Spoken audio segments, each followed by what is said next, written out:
Good morning বন্ধুরা, আমি সমিতা তোমাদের সবাইকে ভালোবাসা জানিয়ে ব্যাঙ্গালোর থেকে শুরু করছি। ব্যাঙ্গালোরের বাড়ির থেকে শুরু করছি আজকের দিন। আজকে দেখতে পাচ্ছ আবার সেজেগুজে রেডি হয়ে গেছি, আর পারছি না সত্যি কথা বলতে শরীরে। তাও আজকে একটু যাচ্ছি ইসকন মন্দিরে, খুব ইচ্ছে যাওয়ার ছিল। তা গোগলোর যেহেতু আজকে ছুটি, বললো চলো আমরা সকালবেলায় বেরিয়ে যাই, ওখানেই খাওয়া দাওয়া করব। তাই আমরা সেজেগুজে এখন ক্যাব বুক করেছি, আসার অপেক্ষায় আর কি রয়েছি। অনেকটা দূর এখান থেকে, শুনলাম যেটা, যাই দেখে আসি। খুব সুন্দর শুনেছি, এর আগেও শুনেছি, তা যাওয়া হয়নি। চলো আমার সাথে, ওখানে কি করি না করি সারাদিন তোমাদের সাথে সব শেয়ার করব। কেমন? টাটা, চলি। সব ক্যাবের অপেক্ষায় বসে আছে। এ আবার চিন্তিত। কি চিন্তিত? এখনো 6 মিনিট বসে পড়েছে। 15 মিনিট আগে ও আচ্ছা, তোমার শরীর ঠিক আছে?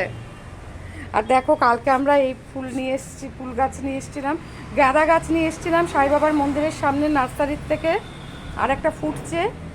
আর এখানে দেখো এক জায়গায় গিয়েছিলাম, এই ছোট এই ফুলগুলো এনে পুঁতেছিলাম, দেখি আজকে ফুল ফুটেছে। আমার 2 ছেলের আর আমার এই যে ফুল গাছ দেখলেই হাত নিষ্পিস করে। চলে এসছে ক্যাব। হ্যাঁ চলো। এখনও ক্যাব আসেনি, কিন্তু দেখো আমার কর্তামশাই মানে তড়িঘড়ি করে নেমে গেল, আমাদেরকেও নামালো। এখানে না মেট্রো স্টেশনের নিচেই, মানে ভেতরে নিচের দিকে গাড়ি পার্ক করা যায়, কি সুবিধা। আমরা চলে এসেছি ইসকন মন্দিরে, অনেকটা দূর। এখানে সব জলের ব্যবস্থা, যে ড্রিঙ্কিং ওয়াটারও আছে, খুব সুন্দর ব্যবস্থা এখানে। জেন্টস আর লেডিস লাইন আলাদা। ব্যাগ ট্যাগ সব এর ভেতর দিয়ে দিতে হলো।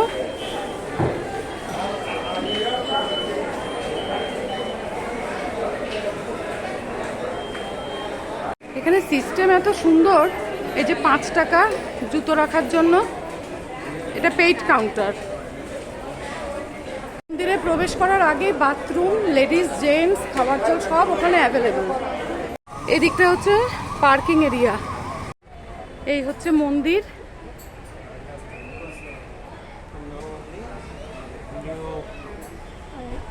খুব সুন্দর, চারদিকে পুরো ফুলের গাছ।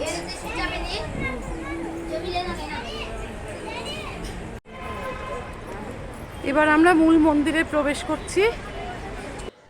মন্দিরের ভেতর ঢুকে তোমাদের চারদিকটা একটুখানি দেখাচ্ছি। আর দেখো আজকে লোকজনও রয়েছে, কিন্তু ফাঁকা ফাঁকাই দেখতে লাগছে, এত সুন্দর। এটা আমাদের সবাইকে হাতে দিচ্ছে, বাংলাতেও লেখা আছে, ভাষাতেই আছে লেখা।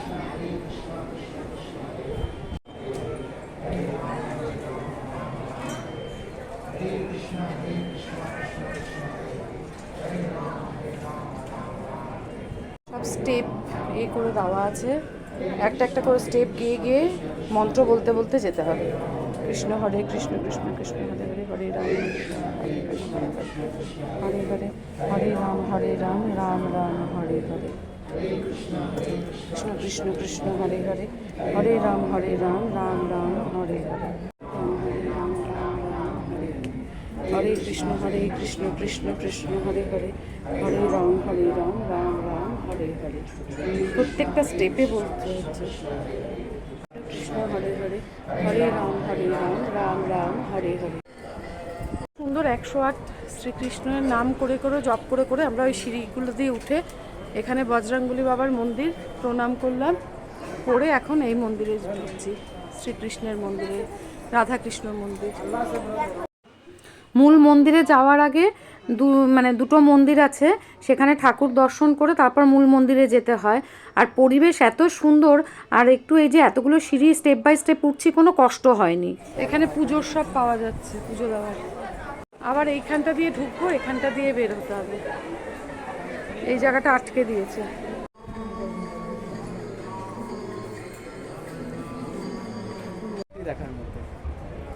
এবার আমরা এই মূল মন্দিরে ঢুকছি।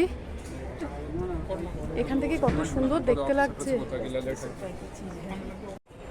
তোমাদের এখান থেকেই দেখাচ্ছি, কারণ ভেতরে তোলা যাবে না।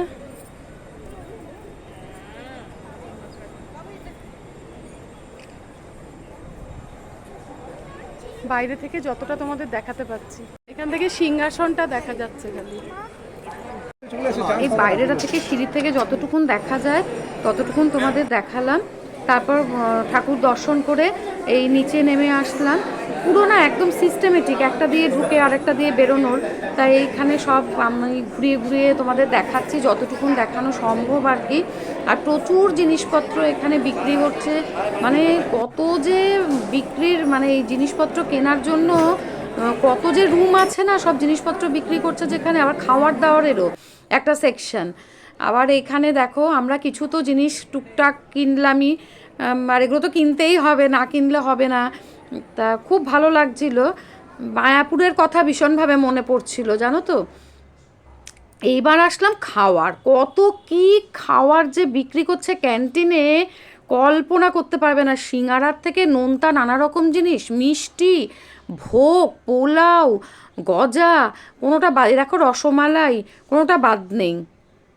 এবার একটা রুমে দেখলাম পিতলের সব ঠাকুরের মূর্তি, দেখো কি সুন্দর সুন্দর সব ফটো। তারপর পাঞ্জাবি, গেঞ্জি, তারপর সব টি শার্টের ওপর আঁকা। এখন আমরা একটু ভোগ খাচ্ছি, এই যে ভালো হয়েছে না, গরম, ভীষণ গরম। এখান থেকে পিঠে কিনলাম আর এই খাজাগুলো কিনলাম পুরীর, মিমির খুব পছন্দ, আমারও পছন্দ। আর এরপর একটু দেরিতে রেস্টুরেন্টে ঢুকবো।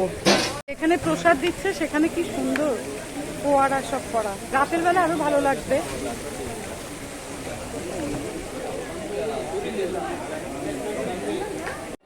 এরপর না আমাদের একজন বললেন যে আপনারা যান ভোগ খেয়ে আসুন। বললাম সে কি, এখানে তো খেলাম। ওমা গিয়ে দেখি বিরাট মেলাহি ব্যাপার, দেখো কি সুন্দর।